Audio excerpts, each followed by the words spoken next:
اعوذ باللہ من الشیطان الرجیم بسم اللہ الرحمن الرحیم۔ السلام علیکم ورحمۃ اللہ وبرکاتہ۔ وہ بدبخت شخص کون ہوگا جو خانہ کعبہ کو گرائے گا؟ وہ کون سا وقت ہوگا؟ کیا وہ وقت آ چکا ہے جب خانہ کعبہ کو گرا دیا جائے گا؟ اس وقت مسلمانوں کا کیا حال ہوگا اور مسلمان حج کہاں پر ادا کریں گے؟ ان تمام سوالات کے جوابات جاننے کے لیے ویڈیو کو آخر تک ملاحظہ فرمائیں۔ عام میں سے اکثر دوستوں نے سنا ہوگا کہ قرب قیامت کعبہ معظمہ کو گرائے جانے کا دلخراش واقعہ رونما ہوگا۔ خانہ کعبہ اللہ پاک کی نشانیوں میں سے ایک عظیم نشانی ہے۔ اس سے پہلے بھی خانہ کعبہ کو گرانے کی کوشش کی گئی تھی۔ حضور اکرم صلی اللہ علیہ وآلہ وسلم کی پیدائش سے شاہ ابرہہ ہاتھیوں کی فوج لے کر کعبہ ہٹانے کے لیے مکہ پر حملہ آور ہوا تھا۔ اس کا سبب یہ تھا کہ ابرہہ نے یمن کے دارالسلطنت صنعاء میں ایک بہت ہی شاندار اور عالیشان گرجا گھر بنایا اور یہ کوشش کرنے لگا کہ عرب کے لوگ بجائے خانہ کعبہ کے یمن آ کر اس گرجا گھر کا حج کیا کریں۔ جب مکہ والوں کو یہ معلوم ہوا تو قبیلہ کنانہ کا ایک شخص غیظ و غضب میں جل بن کر یمن گیا اور وہاں کے گرجا گھر میں پاخانہ کر کے اس کو نجاست سے لت پت کر دیا۔ جب ابرہہ نے یہ واقعہ سنا تو وہ طیش میں آپے سے باہر ہو گیا اور خانہ کعبہ کو ڈھانے کے لیے ہاتھیوں کی فوج لے کر مکہ پر حملہ کر دیا۔ ابرہہ جب صبح کو کعبہ ڈھانے کے لیے اپنے لشکر جرار اور ہاتھیوں کی قطار کے ساتھ آگے بڑھا اور مقام مغمس میں پہنچا تو خود اس کا ہاتھی جس کا نام محمود تھا ایک دم بیٹھ گیا، ہر چند مارا اور بار بار للکارا مگر ہاتھی نہیں اٹھا۔ اسی حال میں قہر الہی ابابیلوں کی شکل میں نمودار ہوا اور ننھے ننھے پرندے جھنڈ کے جھنڈ جن کی چونچ اور پنجوں میں تین تین کینکریاں تھیں سمندر کی جانب سے حرم کعبہ کی طرف آنے لگے۔ ابابیلوں کے لشکروں نے ابرہہ کی فوجوں پر اس زور و شور سے سنگواری شروع کر دی کہ آن کی آن میں ابرہہ کے لشکر اور اس کی ہاتھیوں کے پرخچے اڑ گئے۔ ابابیلوں کی سنگباری خداوند قہارو جباروں کے قہر و غضب کی ایسی مار تھی کہ جب کوئی کینکری کسی فیل سوار کے سر پر پڑتی تھی تو وہ اس آدمی کے بدن کو چھیدتی ہوئی ہاتھی کے بدن سے پار ہو جاتی تھی۔ ابرہہ کی فوج کا ایک آدمی بھی زندہ نہیں بچا اور سب کے سب ابرہہ اور اس کے ہاتھیوں سمیت اس طرح ہلاک و برباد ہو گئے کہ ان کے جسموں کی بوٹیاں ٹکڑے ٹکڑے ہو کر زمین پر بکھر گئیں۔ قرب قیامت میں ایک بدبخت حبشی خانہ کعبہ کو گرا دے گا جس کے فوراً بعد قیامت قائم ہو جائے گی۔ کعبۃ اللہ اللہ عز و جل کی نشانیوں میں سے ایک عظیم شان نشانی ہے۔ جب تک یہ قائم ہے دنیا باقی ہے۔ جب اس کو گرا دیا جائے گا تو دنیا تباہ و برباد ہو جائے گی اور قیامت برپا ہو جائے گی۔ قرب قیامت میں ایک بدبخت حبشی خانہ کعبہ کو گرا دے گا جس کی فوراً بعد قیامت قائم ہو جائے گی۔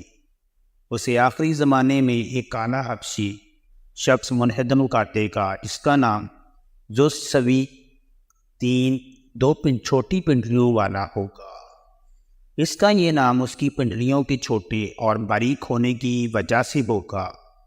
وہ کعبہ کے ایک ایک پتھر کو گرا دے گا، اس کے غلاف کو اتار دے گا اور اس کے زیورات کو لوٹ لے گا۔ عبداللہ بن عمر رضی اللہ تعالیٰ عنہما سے روایت ہے کہ نبی اکرم صلی اللہ علیہ وآلہ وسلم نے فرمایا، اہل حبشہ کو چھوڑے رہو جب تک کہ وہ تمہیں چھوڑے ہوئے ہیں، کیونکہ کعبہ کے خزانے کو سوائے ذوالسوی حبشی کے کوئی اور نہیں نکالے گا۔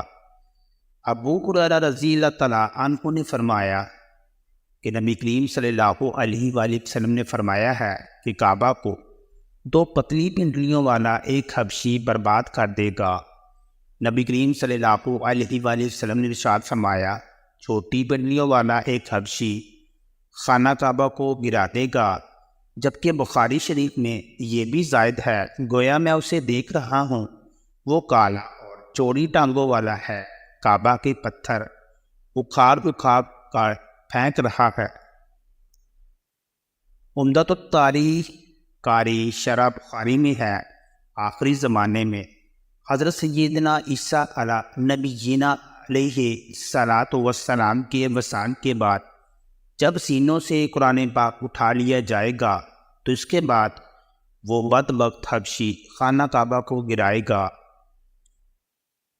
سیدنا عبداللہ بن عمر رضی اللہ تعالیٰ عنہ بیان کرتے ہیں کہ رسول اللہ صلی اللہ علیہ وآلہ وسلم نے فرمایا، کعبے کو چھوٹی اور پتلی پنڈلیوں والا ایک حبشی برباد کرے گا اور وہ اس کے زیورات کو لوٹ لے گا اور اسے غلاف سے محروم کر دے گا۔ میں گویا اس کو دیکھ رہا ہوں، گنجا ٹیڑھے ہاتھ پاؤں والا، کعبہ کو اپنے بیلچی اور کداج کے ذریعے سے ڈھا رہا ہے، یعنی اس کے سر پر بال نہیں ہوں گے، افیدہ جوڑوں میں ٹیڑھا پائے، گویا وہ اپنی جگہ سے ہٹے ہوئے ہوں۔ بمسیحاتی یعنی اپنے پھوڑے سے گرائے گا۔ پھوڑا لوہے کا ایک آلہ ہے جو زراعت میں استعمال ہوتا ہے۔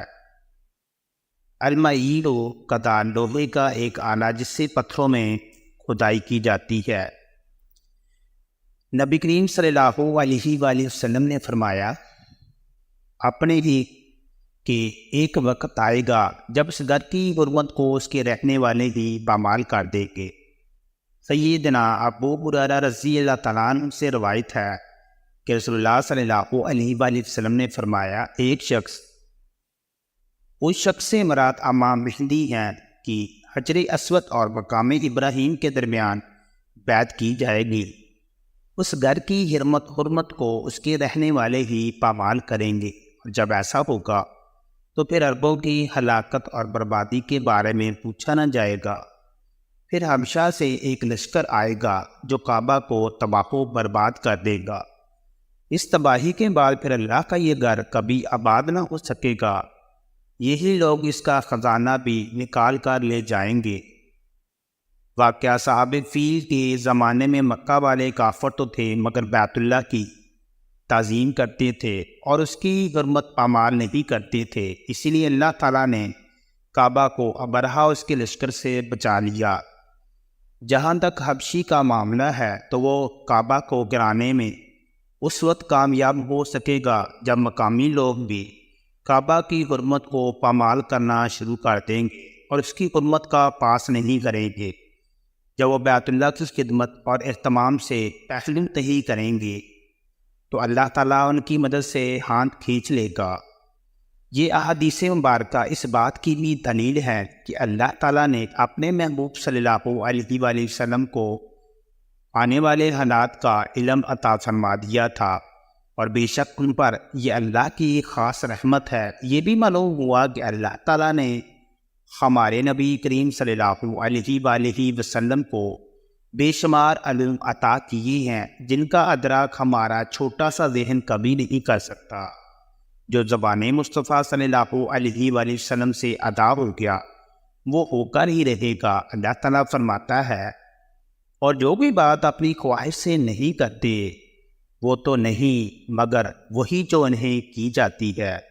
یاد رہے، اللہ تعالیٰ کے علم کے سمندر کے مقابلہ میں نبی اکرم صلی اللہ علیہ وآلہ وسلم کا علم ایک قطرہ ہے، مگر یہ قطرہ تمام مخلوق کے لیے ایک سمندر ہے۔ یقیناً ہم نبی کریم صلی اللہ علیہ وآلہ وسلم کے علم کا احاطہ نہیں کر سکتے، تو سوچیے اس خالق کائنات کے علم کی وسعتوں کو کیا جان سکیں گے۔ نبی کریم صلی اللہ علیہ وآلہ وسلم نے ہمیں پچھلی امتوں کے بیانات کے ساتھ آئندہ پیش آنے والے واقعات کا بھی کثرت سے بتایا ہے۔